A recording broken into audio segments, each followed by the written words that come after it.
What up, burnt ones? This is the Sunburnt podcast where we talk about comedy and tropical travel. To my right, as always, is my co-host. You know him from Netflix. You know him from his amazing stand-up special, Move Closer. It's Philadelphia's own Chip Chantry.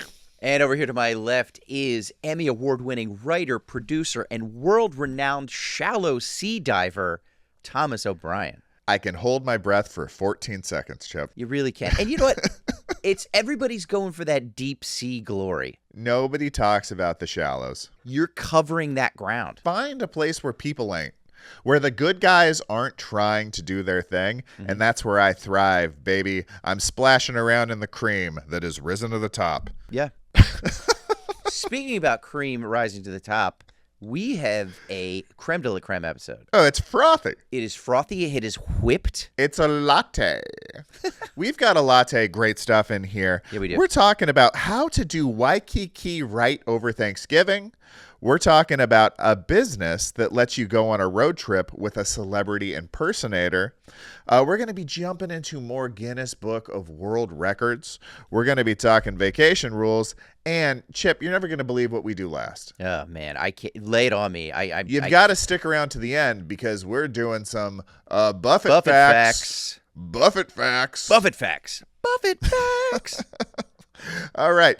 This is Sunburnt Podcast. We talk about comedy and tropical travel. If you would like a sandwich with those two as the main ingredient, stay tuned. Front desk. Hola. Buenos noches. Me llamo. Buenos noches. Me Mr. llamo. Chantry. Mr. Chantry, what do you need? Toilet broke again, dude. I'll send someone up. Chip! Tommy. Episode 35. Sunburnt Podcast. The big 3-5. 35 is big. Mm-hmm. And that's why we're coming in this hard, Chip. Coming in hot. We're coming in hot, just like the shores of Waikiki, where we will be in 41 days. It's 41 days is the countdown to Chip Chantry's Thanksgiving in Paradise. Full disclosure to the listener and to the viewer, I'm not coming in hot. I'm coming in a little chilly today.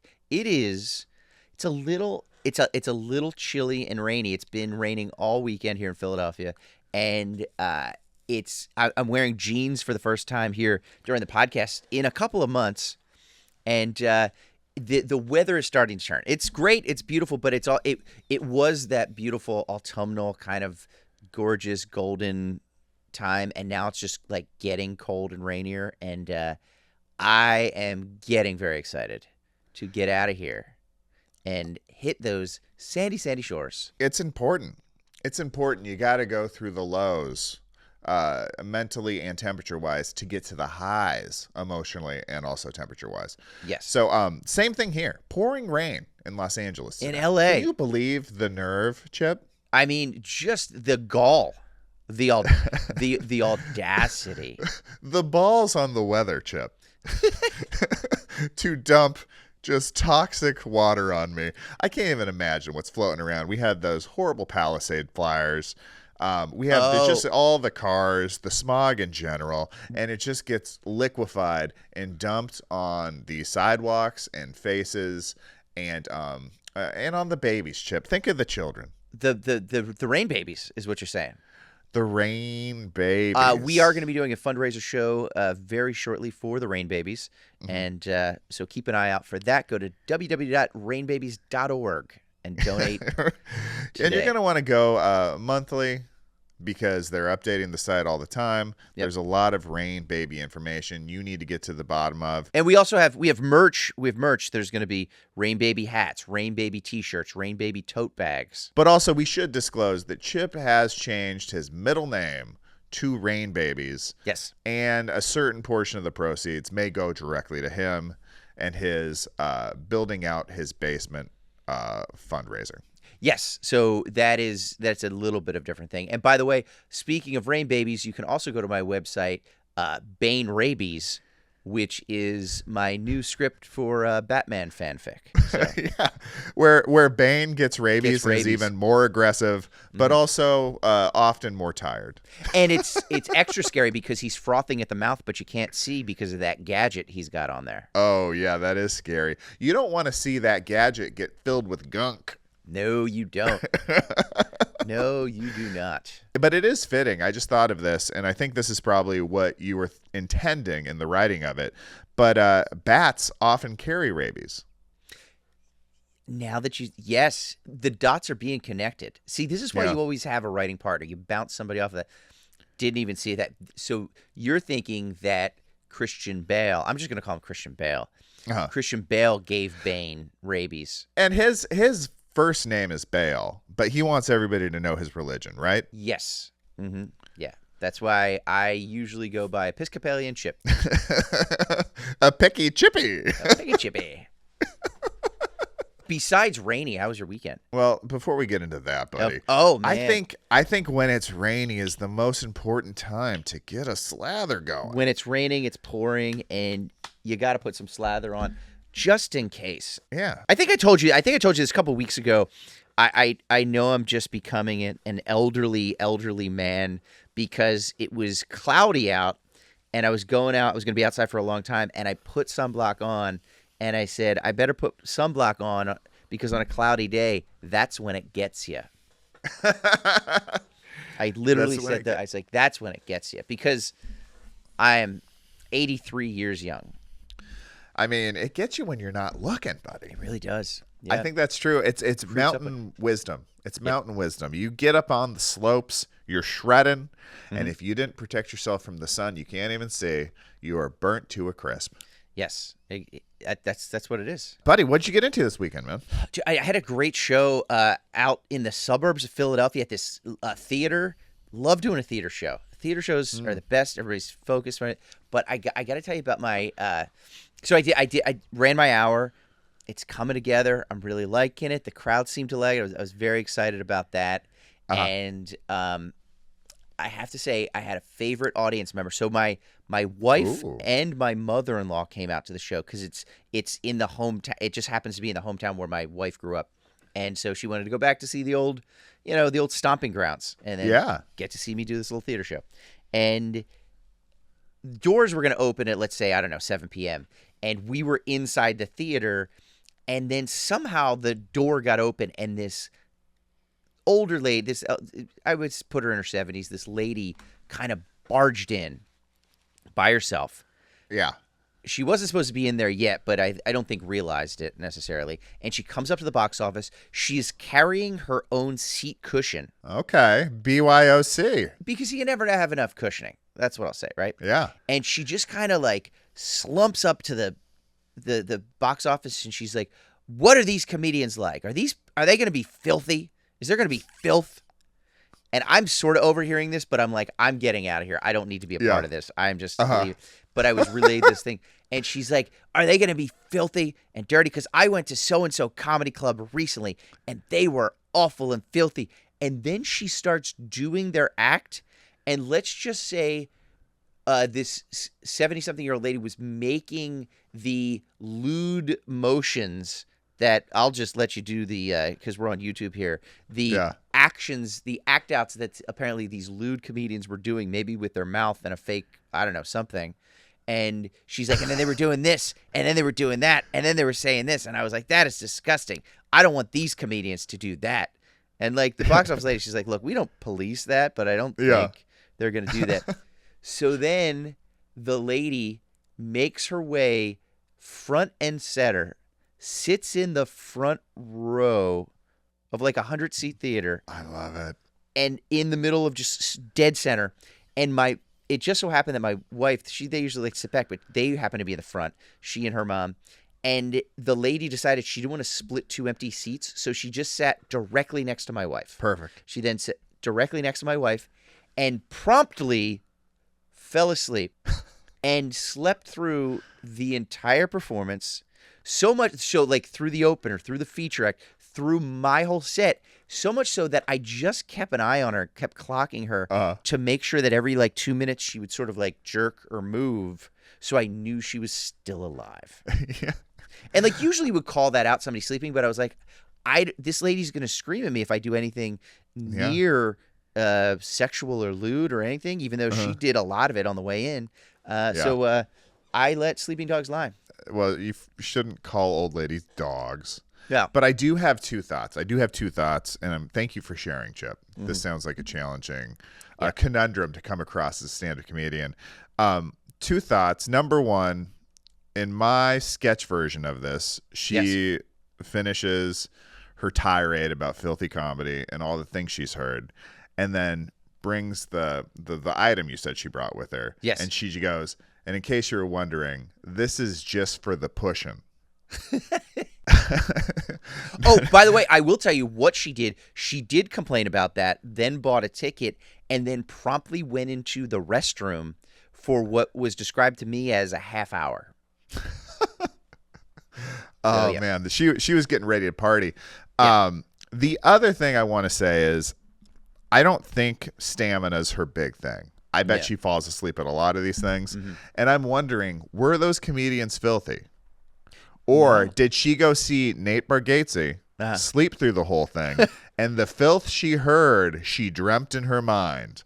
Maybe she's got some hamster wheels spinning that are just churning out mind filth. She is just at a Jim Gaffigan show, dead to the world, with some filthy, filthy night terrors.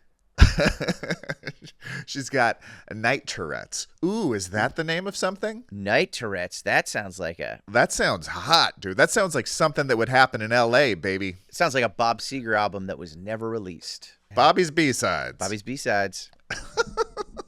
Bobby's V-sides. Dude, I love that. That's so funny. I had an incident that was on the other side of the stage. I was in the audience. Oh, yeah. Of Jon Mulaney this weekend. Oh, somebody was in San Diego, I believe. Yeah, I went to San Diego. It was my 4-year wedding anniversary with my wife. We revisited the space. Happy anniversary. Thank you very much.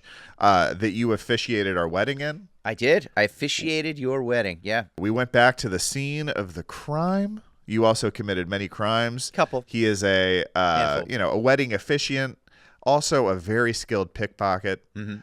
Don't turn your back on this guy. Nope. And as part of the festivities, we went and had a nice night out. It was at the Rady Shell, this incredible a venue that doesn't look like it should even exist. No, it looks like it's from Futurama. It is from Futurama. Okay. And it's so far in the Futurama, it's from a season that hasn't even been created yet.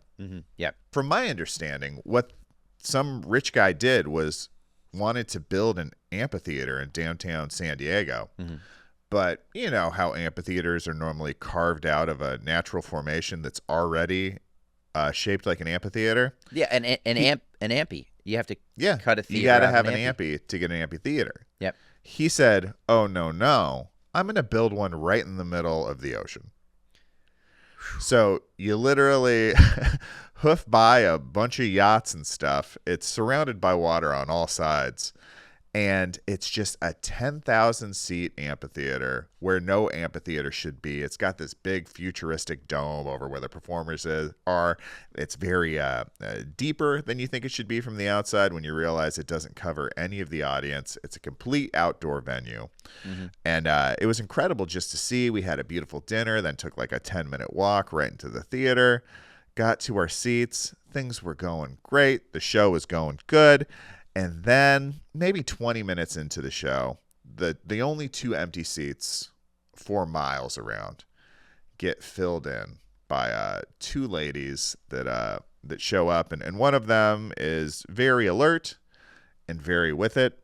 And another one of them is getting weirder every second we're there. Oh, man. So you're getting 2 shows right now. We're getting 2 shows, and like she sits next to my wife, and it's just like, you don't know, like maybe this person has a learning disability or whatever. And one of the other woman was obviously the caretaker. So like I was like, maybe there is something like that going on. But as the night progressed, it just became pretty obvious that this woman had that. I don't know. I haven't been around a lot of like heavy drug users before, but I would imagine that's what was happening. And just degraded at such a quick level that, you know, there was a big no cell phones, no recording, like you will not be warned. You will be tossed out immediately if we see you doing any of that stuff. Yeah. So this woman is out on her cell phone. She's taking pictures. She's texting, which is annoying already. It's the worst. It's like everybody's here to do that. But she's wobbling and she's texting. And then like she spills a whole glass of wine on my wife's leg. No. Yeah, we're outdoors. It's chilly in San Diego at night now. And she's sitting there like with wet jeans. Yeah. And wet the leg, woman, wet leg, great band, not a good situation to have. great band, terrible experience. Yes. You know? So the woman doesn't even apologize. I'm not sure she knows what's going on, but she is like getting more wobbly and more sporadic. And then she takes out her phone in the middle. This is like in the middle of, we're firmly in the middle of Mulaney's set now. Yeah. And full blast, this is not a joke, turns her cell phone up full blast and starts listening to voice messages. Oh my God. And my wife is like, excuse me, can you stop doing that? And the woman's like, she's not even hearing her. She's just like kind of like trying to huddle up in a ball and like kind of cover herself with her face, or cover her face with her hand. And it's like, she hears my wife, but she's not reacting. So Yeah. me and my wife end up switching spaces. Like I trade seats with her to get in front of the crazy. And like, we're trying not to let this ruin it, but it's like this Chivalrous woman's gentleman. Yeah. being really annoying and inappropriate, and also like there's a wild card energy to it. You don't know what this person is capable of. And what's the energy of the other lady? The energy of the other lady is she is trying so hard not to acknowledge that people around are complaining. She's Right. looking straight forward, and she's only like checking in, being like, "Are you okay? Are you doing okay?" And like, you know, this is, I would guess they're like in their 40s maybe. So then this woman just keeps progressively getting worse and worse, and to the point where like she starts flailing against me. She starts like putting a lot of weight and trying to like kind of push me off of my chair. Oh my God. It was so weird. Yeah. It was so weird. And like, she just clearly was no longer there in person. Like, I don't even know what drug would cause. She wasn't having a good time. She was having a terrible time. And I know what drunk looks like. Right. I'm guessing it was part of it, but it wasn't the whole picture. There was something else happening, and she was going downhill fast. And then finally, like, the woman's like, "Do you want to go? Do you want to go, sweetie? Do you want to leave?" And I couldn't hear anything she said. She was acting like a little child at this point, and was like staying very curled up, staying very tight. And finally she was like, "Yeah, I want to go." And they got up and tried to like push their way through. Like there was only like 6 people between, you know, past us to the aisle. Right. And she fell over 3 times on 3 different people. She couldn't stand up straight. Oh my God. It was a very unique experience. I've never seen anything like that before. Very annoying, but it was so nice when she was gone, and everybody gave a little golf clap around us. See, that brings everybody together then too. It's It sucks you have to go through it, but then at the end you're just like, oh, it just makes you appreciate her not being there. Yeah, we were good, and it was just so hard. My wife's wet, she's cold, like she reeks of Pinot Gris. Sure. So hats off to her for pulling together, and like she did not miss a beat after that. There was like 5 minutes of her like being a little upset that this woman spilled all over and then was being rude and then whatever, but she got out of there fully recovered, had an amazing night. Oh, and we had one other incident, Chip. Oh, I totally forgot about this till just now, but you know, concert gets out, we're doing Uber. You got to give it a couple minutes. You got to find something to do. yeah. So we walked into this hotel that's very close. It's the Hyatt. It's actually where my sister and brother-in-law had their wedding brunch the day after. So I've been there before, but they have this this really cool rooftop bar area. It's like on the 40th floor. We went all the way up to the top just to see it, kill some time before we call a car. And on the way down, 3 elevator bays, hit the elevator, get inside. It was like already kind of going down, like about to close. We hit the button, it opens back up. We go in there. There's 2 people in there, and they are acting bizarre. Yeah. Like the dude has like a very frantic, weird energy, and the girl is kind of just checked out.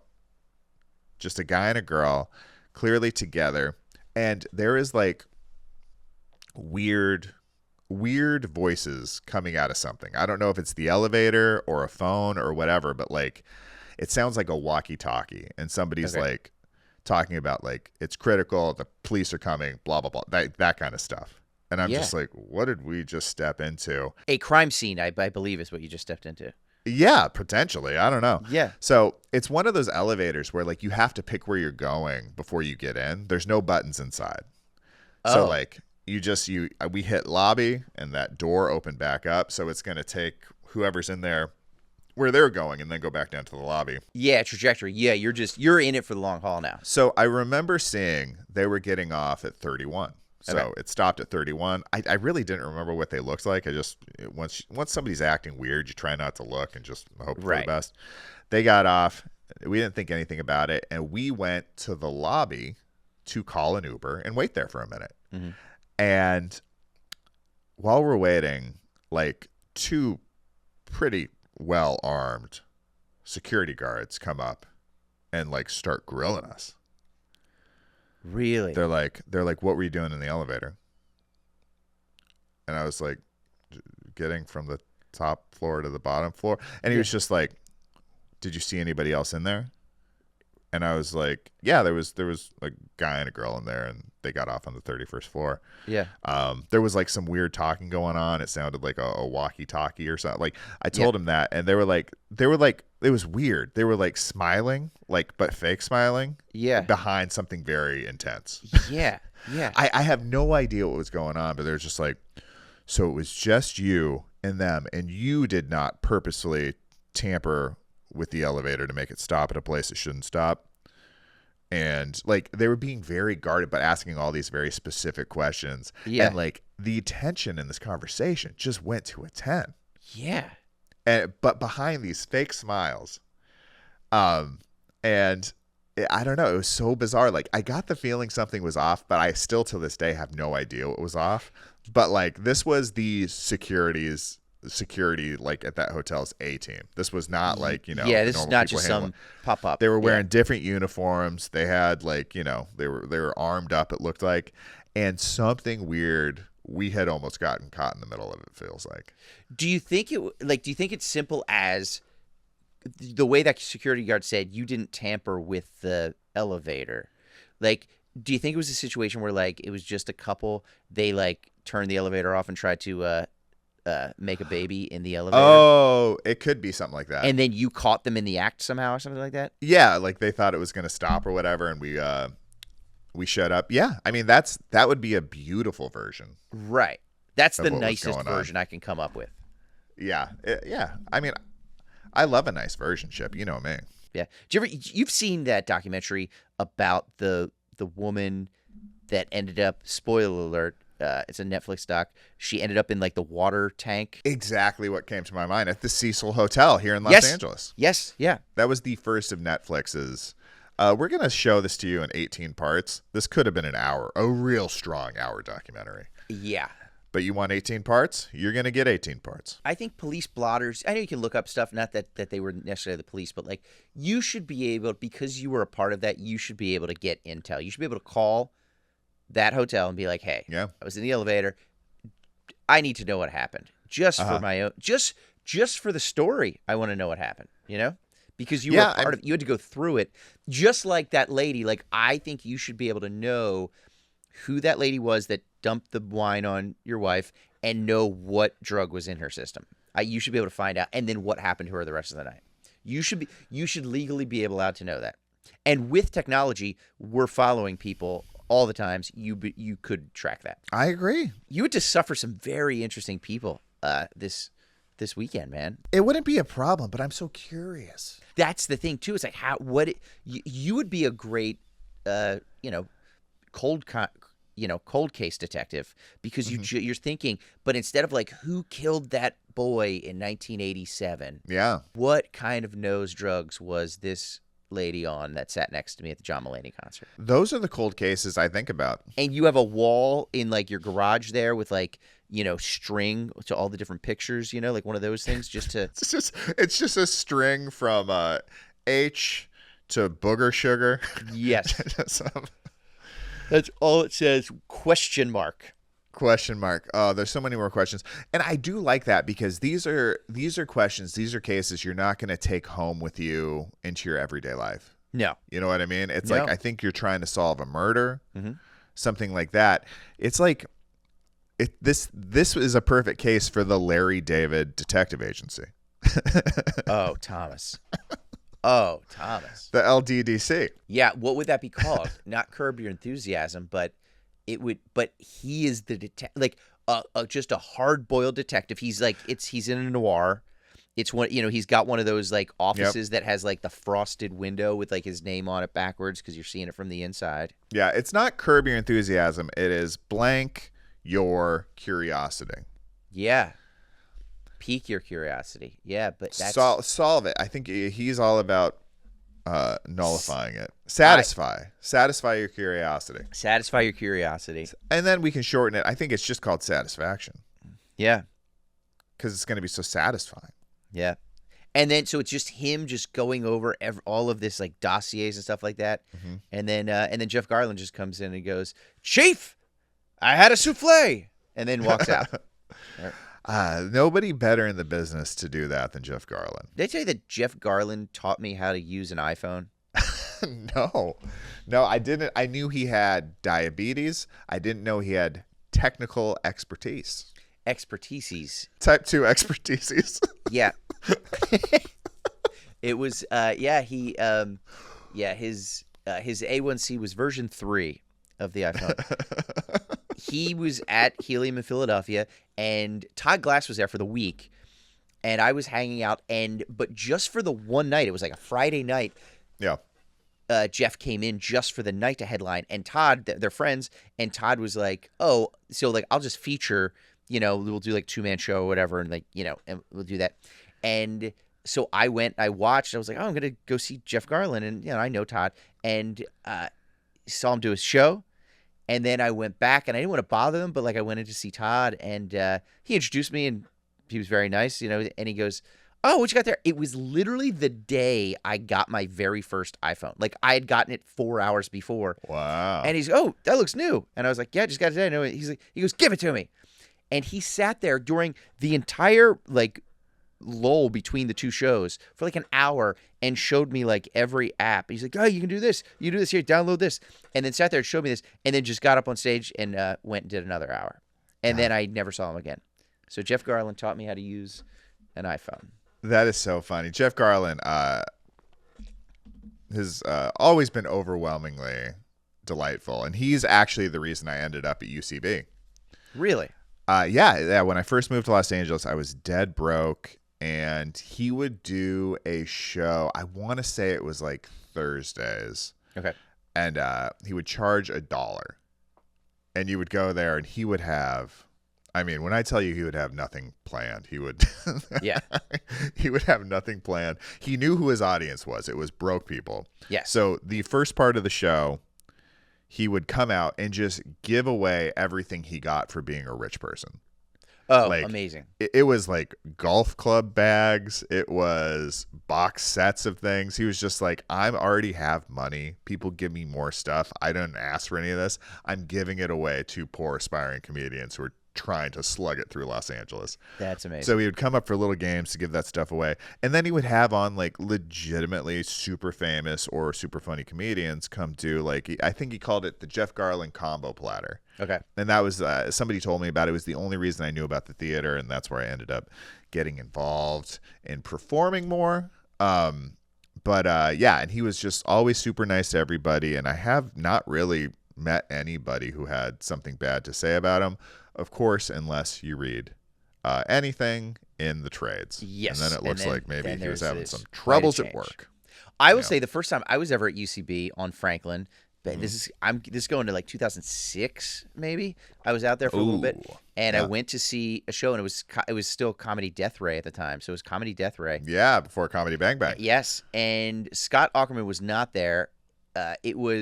But Jeff Garlin was the headliner, but then there was a special secret headliner after Jeff. Mr. Patton Oswalt showed up, so I got to see Patton Oswalt. And I still remember this day, the host was Josh Fadem. Oh, yeah, Joshy, dude. As a character, and he wore a Superman suit underneath a corduroy suit. So you could see the Superman suit sticking out, but he never referenced it. And he was basically like a Mr. Rogers' Children's host kind of situation. Yeah. And to this day is one of the funniest things I've ever seen. very dynamic performer. I did not see that act, but I do believe his profile picture on something was like a picture of him in a like garbage corduroy suit with Superman poking underneath. Yeah. That's very funny. Yeah. You just want to know, like, what's he going to do with that?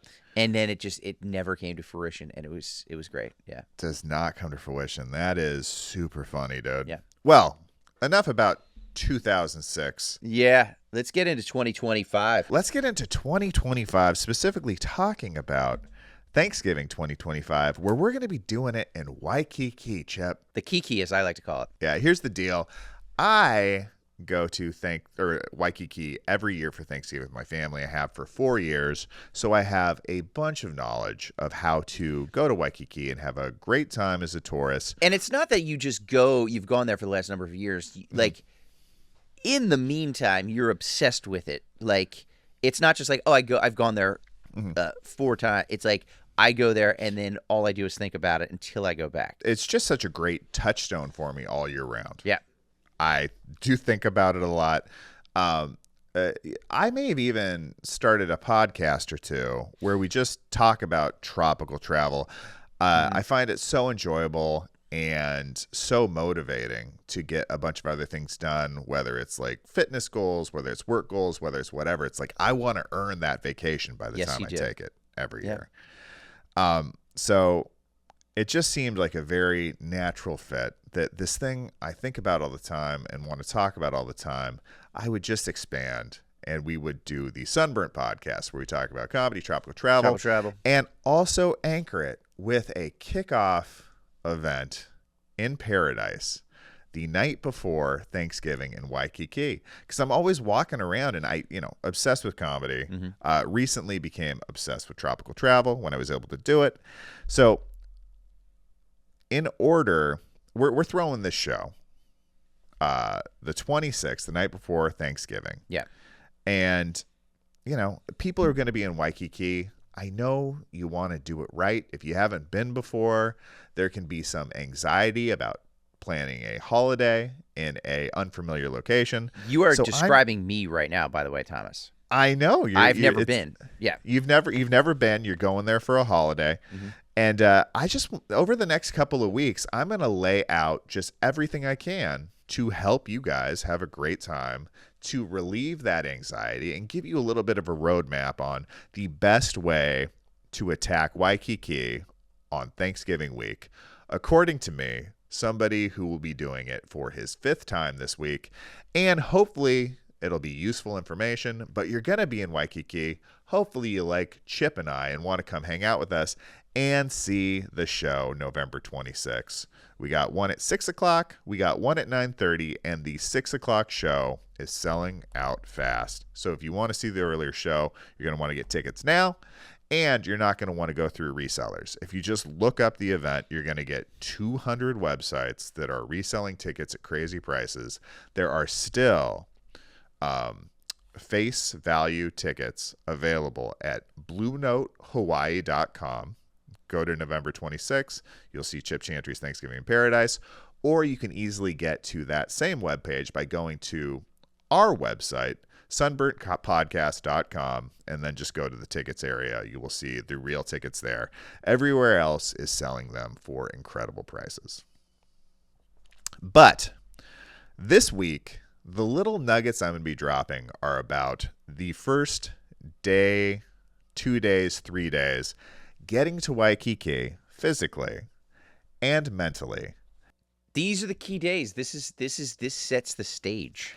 It sets the stage, but it's also the ones that have variability. The holiday days, the ones that you're getting ready for. And I'm going to take you right through Thanksgiving. All right. What you can expect, what you might want to do, what you might want to focus on, and just specifically the tips and tricks that I have found to just really ease into those first couple of days and then have a great Thanksgiving, Chip. This is a segment that Thomas likes to call just the tips and tricks. With chips. With chips. I mean, I'm so excited. This is just like the lead up.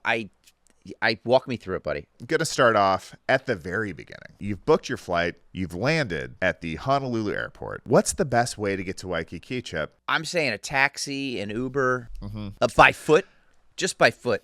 Hoofing it. It's too far. It's pretty far. You're actually dealing with like I believe it's over a 40-minute drive depending on traffic. Yeah. For my money, it costs a little bit more. There is a bus option. You can get a bus that takes you relatively closer to where you want to be in Waikiki. Yep. But I've never done it. It seems like a hassle. If you can afford it, I think you just get the taxi. Okay. You walk out there.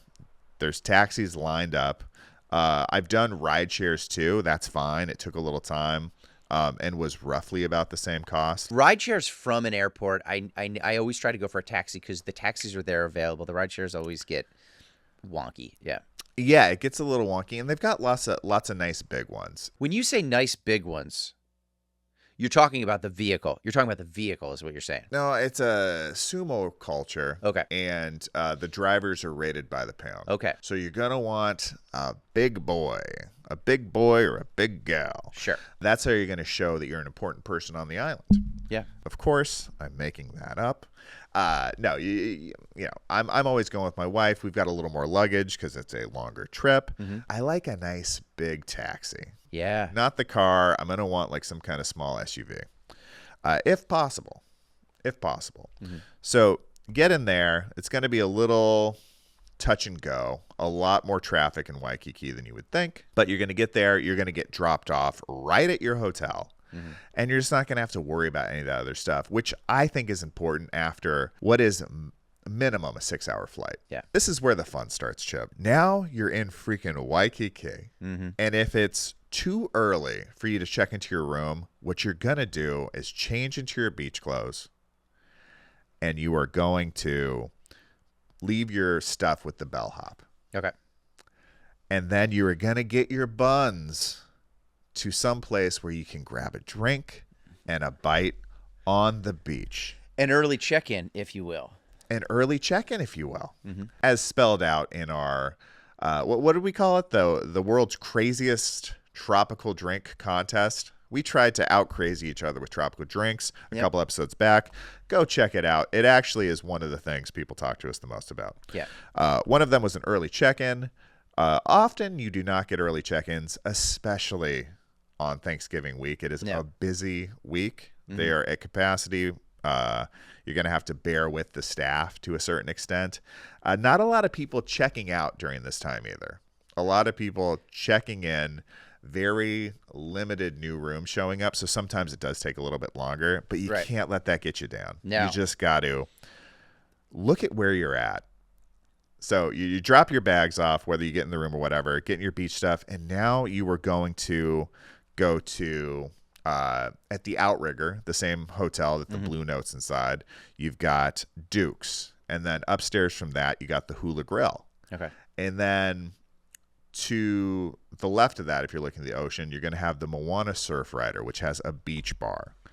And then a little to the right of that, you're going to have the Royal Hawaiian, which also has its own version of a beach bar. You're going to get to one of those 4 places or any of the other restaurants where you can see the sand, you can see the ocean. Yeah. You're going to get a tropical drink. If you're, feeling like some boozies, it's going to be a Mai Tai or a Pina Colada. Of course. And if you are, you can get a virgin version. Yeah, if you will. A virgin version. Yeah. A virgin version. A 40-year-old version, yes. Or I recommend a Pog juice if you're going no booze.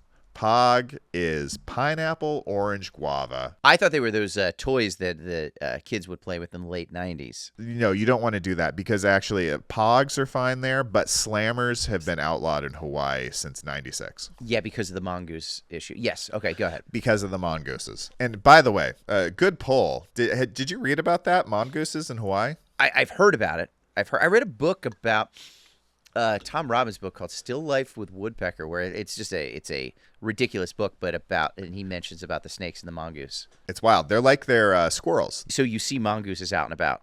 Oh, if you go out and about, you're going to see some mongoose. Nice. Mongoose? Mongoose, sure. Plural? Yeah, that's what I'm calling Plural them. mongoose? Monkeys. All right, so you're there. It's 80 degrees. You're sitting next to high 70s water. You can see the sand. From some locations, you can see this big, beautiful like mountain range poking out. It's called Diamond Head, and it's this beautiful formation. It's a huge crater that's right there on the tip of Waikiki. And you're having a meal, you're having a beverage, and you're just sinking in. Like, this is the start of it, and you need to put some effort to getting there mentally. You're there physically. Yes. But the first time I went, I didn't really get there mentally till like day 3. I did not know that was even something you had to prepare for. You're still in mainland mode. You are, but you're here in the ocean. You're seeing this place that you can't even really believe exists, and then you're having a delicious burger and a beverage, and you know you're going to be here for days. This is your new reality for a while. Yeah, that's what it is, but I love it. I love it. It's unbelievable, dude. And then what I would recommend is after that meal, you've seen the beach. Now go experience it. You know, you're going to get some towels from your hotel, lay them out on the beach, and you're going to get in that water as soon as possible. Yeah. I can't even really explain what it feels like to come from, normal November weather, especially if you're in someplace cold. Guns N' Roses, there was a band in the 1980s and 90s called Guns N' Roses. They wrote a song about it. That's all I'll say. Oh, okay. I mean, I'll have to check them out. Unfamiliar. Yeah. Unfamiliar. Check them out on Napster. Yeah, go ahead. There's these things called ABC stores, Chip. Okay. And they are all over the place. Like they're like a convenience store. They have food, they have drinks, they have t-shirts, they have hats. They've got like a little bit of everything. Yeah. And there are more of these stores than you can possibly imagine. Okay. They are all over the place. And they're called ABC stores. ABC, like the letters.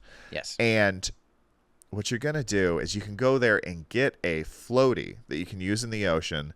They're already blown up. I think they were like $12 or $14 last year. I don't know what they're going to be this year. But you go get them already blown up, and now you've got a floaty that you can just kind of like lounge in the ocean with. Okay. And you're going to use that for your whole trip. So go get it immediately. It's already filled up. And then you go right in the ocean, dude. And the water in November is high 70s. Love it. So I think you're talking about between 76 and 80 degrees on average. Sometimes it can be a little colder. Sometimes it can be a little warmer. But the water is going to be most likely warmer than whatever you're coming from's air is. Yeah. So you're just, you've already had this great meal, this drink, you're in this beautiful place, and now you're just floating, hopefully, in a sunny ocean and really welcoming that vibe in. And you've only been in Waikiki for like 3 hours at this point, and you've already got you in the Pacific Ocean. Already. You're already in the Pacific Ocean. You're already it's the first time I was there, I was just blown away. I could not believe all of this was happening, but it is happening, and you might as well enjoy it as soon as possible. Soak it in. Also, I will mention right now, the sun hits different by the equator. Yeah. It hits much different. So you want to get sunscreened up, and you want to get sunscreened right. You don't want to kill the reefs or whatever. You want some reef-safe sunscreen, and you're going to slather yourself up because you don't want to get burnt ever, but you really don't want to get burnt day one. Yeah. You know what I mean? No, and then it's such a rookie move. You're not going to sleep well. You're going to itch the whole time, and you're going to look like a freaking ding-dong. Yes. Yeah. It's not a good look. So sunscreen early. Yeah, absolutely. Sunscreen early. And then, you're going to, at this point, like for sure, your room's going to be available. So get to your room, take it out. And then on that first day, time's going to be weird, especially if you're coming from the East Coast. Yeah. You're going to be like 6 hours off. Yeah, that's going to be interesting because, I'm going to be very far ahead. It's probably going to be a little bit of an earlier night. Eat whenever you're comfortable. You're going to get tired earlier, but I will say if you can eke out an activity, and this is hopefully like Monday, Tuesday, you are going to want to... There's a couple different directions I would take it. Yeah. I would say, clearly, if you get there on Wednesday, Ship Chantry's Thanksgiving in Paradise. Boom, done. You've got your new hour. You're running it there. I can't tell you. This is like born out of a dream I had. I just wished there was some world-class comedy. Yeah. Mixed in. I was like, what could make this better? And I was like, if there was a great comedy show, I think everybody would want to go see it one night, because once the sun does go down, you can't see the ocean. No. You can hear it. It's still great to be there. You can smell it. You can definitely smell it, but I was just like, I would love to wander right. And then when I saw the Blue Note, I was like, this is the place. We've got to make this happen. Yeah. So go see that. It's going to be a really special time to spend all day on the beach in the sand and then just walk mere steps to the Outrigger Hotel and then go to the Blue Note. It's going to be really cool. If it's earlier than that, I would suggest two things. The first thing could be like a sunset cruise. When you get there, if you've seen any pictures of Waikiki, there's kind of like these cool looking catamarans that pull right up onto the beach, lower some stairs down, and you can climb right off of the beach in front of the hotels into a boat and then sail around Diamond Head. Do a sunset cruise. It costs between $45 and $60 last time I was there, depending on which one you take. You got to book in advance if you want the sunset, probably. You can go online, look right now. We actually have one of them linked up in our Thanksgiving blog on the Sunburnt podcast website. The flog, if you will. The flog. Yeah. And you can take this boat with a bunch of other tourists. The one I took was open bar. Okay. So like all the booze were included if you wanted to go that direction. Yeah. I mean, I'd never sailed before. No. Like you just take a sail through Waikiki at sunset with all these people. They're blasting some fun music. It's a really good vibe, at least the one I was on. So like I think that's a great move for day one. Really get there. Yeah. The other thing you can do, and I recommend this every night if you can, is just like walk up and down Waikiki Beach at sunset. There's so many different hotels. It is kind of like separated a little bit by price point. So like down on the southern tip of the hotel section is some of the more expensive hotels, and that normally comes with like a little bit of a chiller vibe. Okay. But if you want to go see like a little more festive, people there like, getting after it. Yeah. And more densely populated, you just walk a little north, dude. What you're saying is if you want to interrupt two people in an elevator yeah, on the beach. Yeah, if you want to interrupt two people who are up to no good, you're going to want to move yourself around that beach to the perfect place. And yeah, hit every elevator to and fro. But on the north side, if you walk up, that's where you're going to see the best view of the sunset. And like the sunset in Waikiki is almost a religious experience. Like when it's coming, the whole place just comes outside and stands on the beach or stands in the little grass area and just enjoys it together. It's a really unique experience that I haven't found anywhere else. You're probably going to want to do that every night, but it's definitely available for you your first night. And then take it easy, dude. You're exhausted. Do not put pressure on yourself after, whether it's the show or your hike or a sail. Just go get some Z's. Go conk out in your room. You paid for it. Sleep it off. Yeah. Go get in there. And that leads us to the next day. Your first morning in Waikiki you're going to feel like a super early riser. Okay. You're going to wake up at like 6, 5 a.m. I love it. That's my MO. It's really great. I often wake up before the sun comes up. Yeah. And instead of just laying in bed or whatever, like use it, dude. Do the time. I will recommend if you are waking up on your first day in Waikiki and it is not Thanksgiving and you like to do a little physical activity, I'm saying go hike Diamond Head. You got to go online. You got to reserve a time. It does cost a little bit of money. It's not much. I think it's like $4 or $5, something like that. But it's closed on Thanksgiving, so you cannot do this at all on Thursday. Oh, but good to know. Book a time to get there if you want to do it that first day. That is great. You go in it. It's this great park, and then you hike into the crater, and then you hike all the way to the top of the wall facing the ocean, the town. It's just this incredible view of Waikiki. It is not that challenging of a hike, but it is like, a pretty significant uphill climb on a path and stairs combined. So yeah, I don't know. It's just a really unreal experience, and for sure in that park, I think you will be hard pressed not to see a mongoose or two if you're keeping your eyes open. Love it. Even if you don't hike Diamond Head, you can just take a walk around Diamond Head. There is a road that goes all the way around it. It's one of my favorite things to do in the world. And on the back sides, it's all ocean views. There's a great lighthouse that's over there. You can see a lot of surfing spots. Mm-hmm. It's a really cool walk to take. And it's just right there, and you can't believe it's so close to Waikiki. That's beautiful. Yeah, man. So that's what I would do. Also, or if you get there Wednesday, you're going to do Chip Chantry's Thanksgiving in Paradise Wednesday night. And then on Thursday, you can join me and Chip. We are going to be doing a 5K turkey trot bright and early in the morning. Mm-hmm.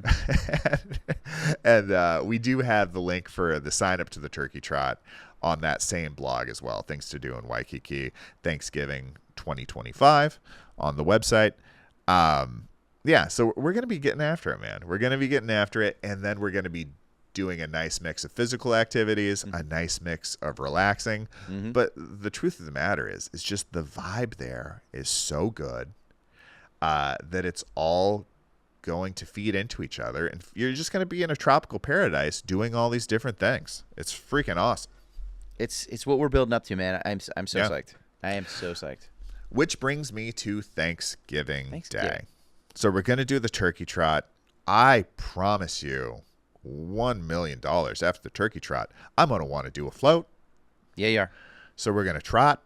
We're going to float. We're just going to relax. And there are so many different options for Thanksgiving dinners. And by the way, what is from the hotel that we're staying at to the beach? You go downstairs. You're right there. Yeah. So the Blue Note is at the outrigger. Mm-hmm. And yeah, literally the outriggers, the outrigger's on the sand. Yeah. Okay. The outrigger has restaurants right next to the sand. Okay. It's just step outside, dude. That's it. Love it. Yeah. It's going to be friggin' awesome. I'm so excited even talking about it. Yeah. But Thanksgiving, you're going to relax. I like to book a little bit earlier Thanksgiving dinner. Okay. I'm more of a 4 o'clock type of guy. Nothing wrong with that. And those spots go fast. But if you go to that same blog, Things to Do in Waikiki, I think it's a calendar of events. I've broken down and listed out a lot of the Thanksgiving specific meal options that are available. Yeah. And I will say, I've never had a bad experience at any one of these places, period. Okay. Haven't been to all of them for Thanksgiving, but they all look pretty good. And for me, I like to see the water. Sure. I would just prioritize some place with some water. Mm-hmm. But yeah, it's broken down. All the places that have Thanksgiving specific offerings, whether it's a special menu or a special buffet or whatever. If I could find it, I put it on that blog. There's a ton of things listed, so go check that out. But do book early because it's a big dinner. So things that are Thanksgiving specific will lose availability quick. Yeah, of course. And then after you have a nice Thanksgiving dinner, that is the one time every year I want to make sure, if I can, to get that sunset walk in, watch the sunset with everybody on Thanksgiving Day, and let the sun go down, head back to one of the outdoor bars that play live music. Mm-hmm. I know the Royal Hawaiian does it. I know the Moana Surfrider does it. And just have a nightcap and sit there right next to the ocean, listening to an amazing, usually local musician play some music. And that's how I recommend wrapping out Thanksgiving Day, Chip. I'm there. I'm physically there right now, not just mentally. I love it, dude. I love it. Yeah. And we're sitting here 41 days away from your show. And then we're going to be there actually a couple of days earlier than that. So we're really 39 days. Yeah, we are. If you're going to be there or want to come out, freaking come out. Yeah. Just do it. We're going to be doing some hangs. We'll be around. If you know us, you can always say, hey. We'll, if there's enough demand, we'll put out we'll do some beach hangs where we'll be going. We're going to be doing a surf lesson. We'll be doing a sail. If you want to come join us for any of these things, let us know. We're there. I'm We're there. We're gonna be having the time of our life. But yeah, like it's that point of the trip where like I can start feeling it. I just know we're gonna be there so soon. It's so fun that we're going together. Our families are going together, and we're gonna do this thing. We're gonna do this show. right. In the coming weeks, I'll be talking about the next phase of the trip. I really am a big proponent of getting to Waikiki or any beach location and just sinking into it, like not doing too much, not straying too far from the resort or the hotel or the beach, really just keeping it in that area until you've landed, until you've done the work to mentally relax in that space. And then I like to get a little more adventurous. So, in the coming episodes, we're going to be talking about like day trips around Oahu, things you can do if you rent a car and want to go on some hikes, different food experiences you can have. Oahu has some really amazing culinary options and also like some really surprising reasonable eats that are like world class. Like you can go, there's a supermarket where you can get like some of the best poke in the world. There is nothing wrong with supermarket food, like cuisine. That's one of my favorite cuisine, and you've told me about this a little bit, which sounds great, but just going to somewhere where you're not expecting to have something great and then get it. It's the greatest. It's 5-star restaurants, fine, that's great. Something at a supermarket, even better. And it's like getting towards the winter, so the North Shore is known for its like famous big waves. You can go see Pipeline. We'll be talking about a lot of stuff as we move through it, but I think this is the most important part. Like everything after this is going to be gravy. If you can get there and you can nail the holiday and you can have relatively stress-free holiday, which is the whole point. That's the reason, we've left the family gatherings and the cold and the traffic and the dishes and all that stuff behind, is to go have this relaxing experience. When you get through Thanksgiving and you've nailed all of these steps, then you can really do whatever you want in the island. You can't really lose, but there's some incredible things that you can see along the way that, I'll just point out in the episodes to come, man. Beautiful. Man, thank you for this. Every time I hear it, I just get more and more jazzed. And the way to do it in Waikiki is you want to get Blue Note jazzed. You want to get Blue Note jazzed on November 26th. The Blue Note Jazz Club to see Chip Chantry's Thanksgiving Paradise. And hopefully, we'll put up some pictures and stuff of the club. It's so beautiful, and it's right there on the water. It really, the whole scenario's a dream come true. So excited we're doing it, buddy. Make it happen. It's not too late. Order your tickets. Go now. Just come freaking do it. If you're in Waikiki already, just do it. Just come hang out. At the very least, you'll make some friends. Like I said at the beginning of the episode, I just ran my hour. I'm having so much fun with it. Like, I don't want to say it's like great or anything, but like I'm just having so much fun doing it. I think you're gonna have fun. Listen to me trot out this this new hour after Move Closer has come out. Watch that, and then check me out doing my new thing, jazzing it up. That's your new thing, Chip. But now we're gonna do our old thing. Yeah, and we are jumping into the good book, the Guinness Book of World Records, like we do every episode, and we are going to dazzle and delight with the pinnacle of achievement from nature, from human capabilities, from anything the good folks at Guinness track. We are celebrating it each week. Chip and I pick one quick record to go over. Chip, what's your record this week? All right. So this is a man named Martin Tovey of the United Kingdom. Okay. Martin Tovey actually has 2 world records, and they are 2 of the most full circle world records I think that are humanly, even mystically possible. I can't wait to hear this, dude. They're very related, the two records that he has. Cousin records. Related. These records are not allowed to marry. I will say that. Martin Tovey has the largest collection of Guinness Book of World Records.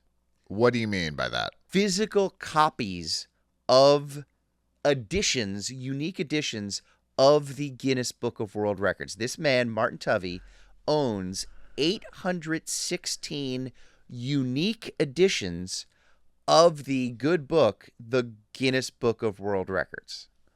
That is incredible. This man is such a fan of the book that he got in the book by being a fan of the book? Yes. It started in... So, not to get into the whole story, but the Guinness Book of World Records, I believe their first edition was in 1955, and famously, as we know, was by the Guinness Beer Company to settle bets at bars, and that's what it was. So 1955, I want to say it was maybe like in the early 60s, he won a book from like a school contest. He won a great Guinness Book of World Records. He loved it so much that every year for Christmas, his mom would buy him the new edition.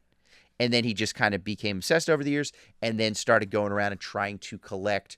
There's these special editions, these different printings or whatever. So now he has 816 unique editions. So that's not just like copies of the same book. They're all different. 816 unique editions of the Guinness Book of World Records. His favorite edition was a 1960 edition with handwritten corrections by then editor Norris McWhirter, I believe his name is. By the way, Norris McWhirter, he sounds like a villain in a Muppet movie. Like Norris McWhirter, like that's and handwritten corrections. Handwritten corrections. So he's got that. That is flying by the seat of your pants at the Good Book Factory. Just going for it. He loves it. He also has a website where that he kind of keeps up track of this and like other world records. And then his other Guinness Book of World Records, he also owns the largest collection of Guinness Book of World Record memorabilia.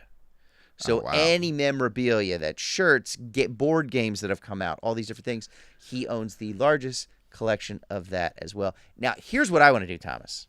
All right. I think this could be a good, even fuller circle record that you and I could set. Okay. I want to start collecting and have the largest collection of Martin Tovey memorabilia. Oh, yeah. Of this man. So this man has the most Guinness Book of World Records memorabilia. I want to have the most Martin Tovey. I want to have Martin Tovey hats, Martin Tovey mugs, Martin Tovey pencils, Martin Tovey T-shirts, right? Martin Tovey tube tops. Martin Tovey tube tops. Martin Tovey tube tops. And have all of those. And then we have the world's largest Martin Tovey collection, who has the largest Guinness Book of World Record collection. I think it comes in full circle. That's my plan. I am a fan of the Good Book, but I don't hold a candle to Martin Tovey. No, not at all. Dude, I love it. Great world record, buddy. How about yours, Thomas? Oh, mine this week is a doozy. It's a mover. It's a shaker. Yeah, it is. It is the most powerful force potentially ever felt on Earth. That is love. No. It's earthquakes, baby. I found the world record for the largest earthquake in history. Whoa. All right. Okay. Lay it on me. It happened on May 22nd, 1960. And scientists are split on this, but it may have been caused by the inertia created when Martin Tovey got his first Guinness Book of World Records. There is something to be said for that. I will say that. So there was a direct pipeline, potentially. We're not sure of the cause. Allegedly, a direct pipeline of energy from the UK all the way through to southern Chile. Across the pond to Chile. All right, South America way. Yeah, across and down. Chip, this thing registered at 9.5 on the Richter scale. Gee. Out of a potential 10. Wow. And it shook the earth. I thought it went to 9, and that's look at that, just breaking. It's like the Spinal Tap. Yeah, amps. It goes to 11. These ones go to 11. All right. So 9.5 in magnitude, and it shook for 10 full minutes intensely. Can you even imagine? I've been involved in 2 earthquakes. One I slept through when we were in San Francisco, and one did happen in Philadelphia where I literally felt a little shaken, and it was just for a few seconds, and I was a little unnerved. 10 full minutes. 10 full minutes. I mean, they're normally like just a quick jolt or whatever. 10 full minutes. The energy released was estimated to be 2.5 gigatons of TNT worth. So if 2.5 gigatons of TNT was ignited, that was the energy created, and it was roughly 1,000 times more powerful than the atomic bombs dropped on Hiroshima. Whoa. So we are talking about serious energy. It is also 11,000 times more energy released than the San Francisco earthquake of 1989. How many more times? Say that again. That it was a 6.9 on the Richter scale, the San Francisco earthquake. Yeah. It was 9.5 Jeez. in Chile. And the Chile earthquake was 11,000 times more energy being expelled. 11,000 times bigger than a 6.9 earthquake. That is a lot for a skinny little country. It is. It is. It is. And it was such a strong jolt that it sped up the rotation of the Earth by 1.26 microseconds. No. So every day has been shorter since this earthquake because of the vibrations. And it left reverberations through the whole planet, through all of Earth going for like many days afterwards. You could like measure it seismically that the whole Earth was reverberating for days. That is right around the time when Carole King wrote, I feel the earth move under my feet. Absolutely. Absolutely. I mean, it's all tied together. Her and Martin Tovey and the rest of the world is dealing with these Chileans. It caused many tsunamis. 15 hours after, 35 feet waves hit Hawaii. And then those same waves hit Japan 22 hours later. It also hit the Philippines, New Zealand, and the U.S. West Coast, recording damages in all of those places. The silver lining of this terrible earthquake and awesome show of force was it did inform how we understand earthquakes today, like the tectonic plates shifting. Okay. Yeah. And it like also put into place much of the information we have for tsunami protocols moving forward. So it was literally a moment that shook the whole world. Yes, it did. 9.5 on the Richter scale. The biggest earthquake in history, Chip. Wow.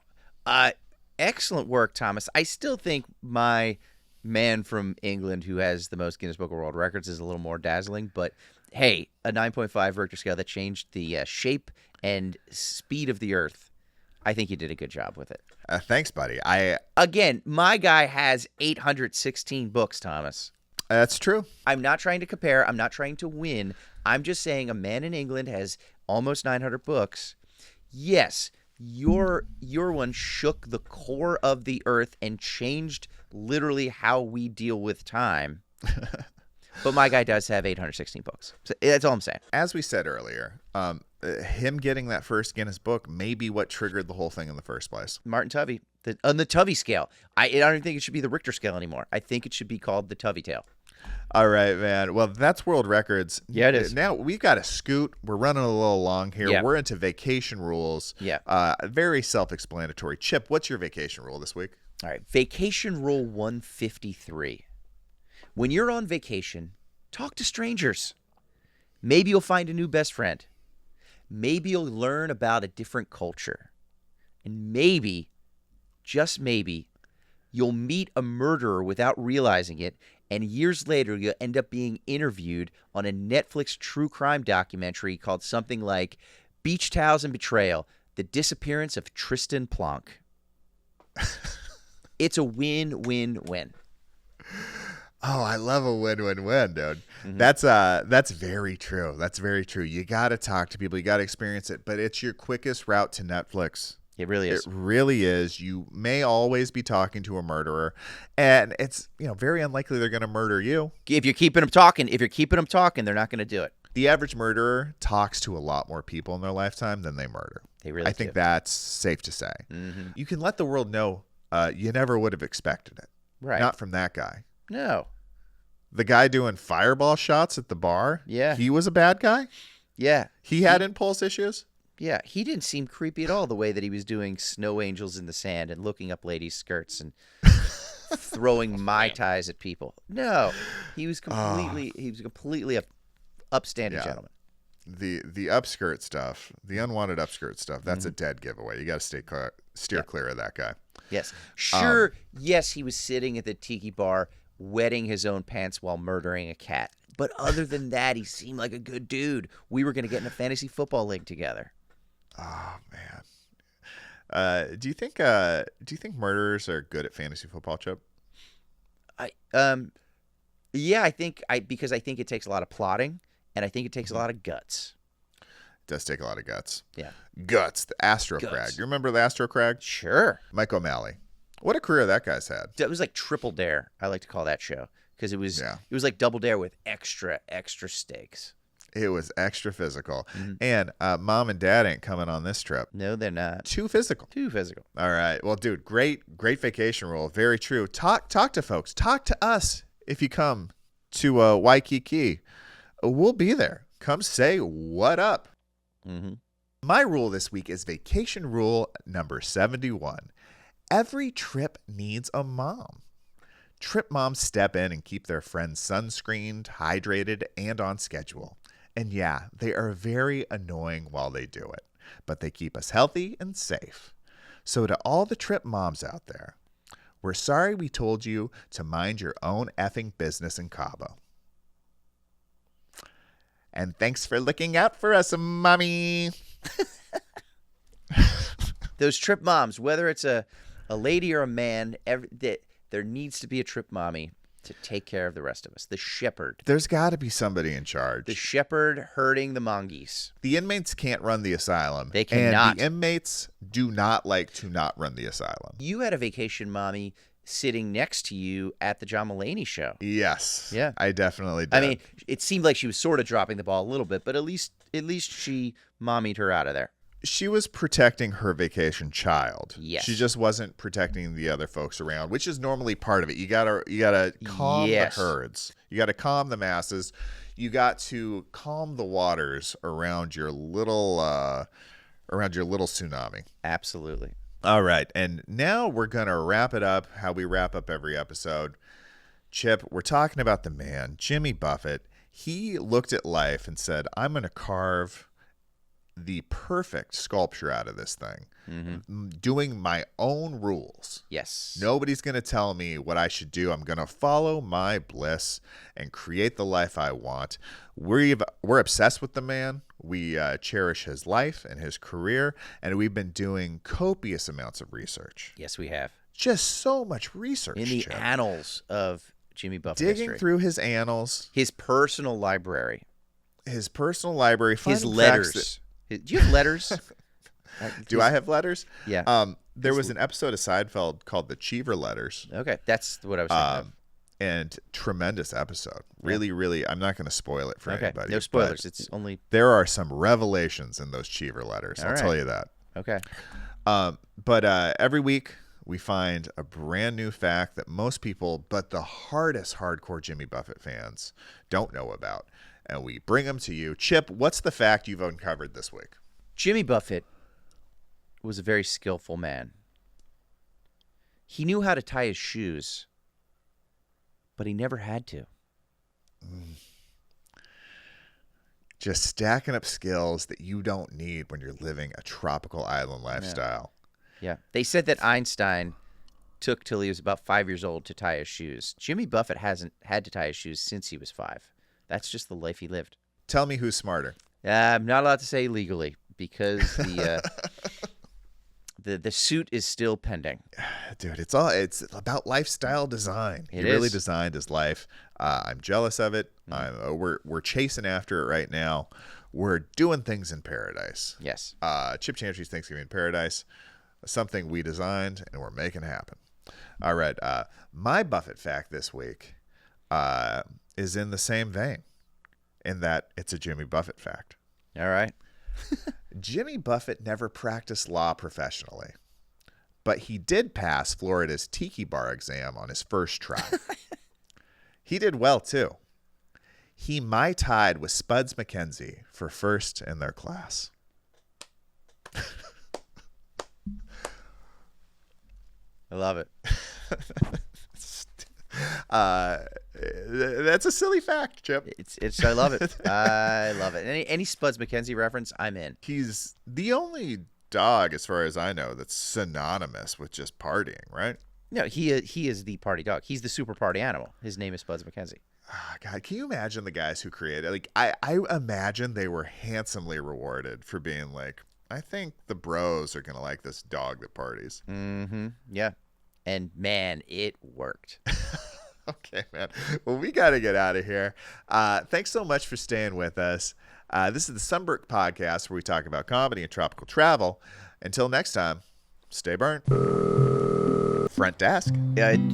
Hola. Buenos noches. Buenos noches. Mr. Chantry. Mr. Chantry, what do you need? Toilet broke again, dude. I'll send someone up.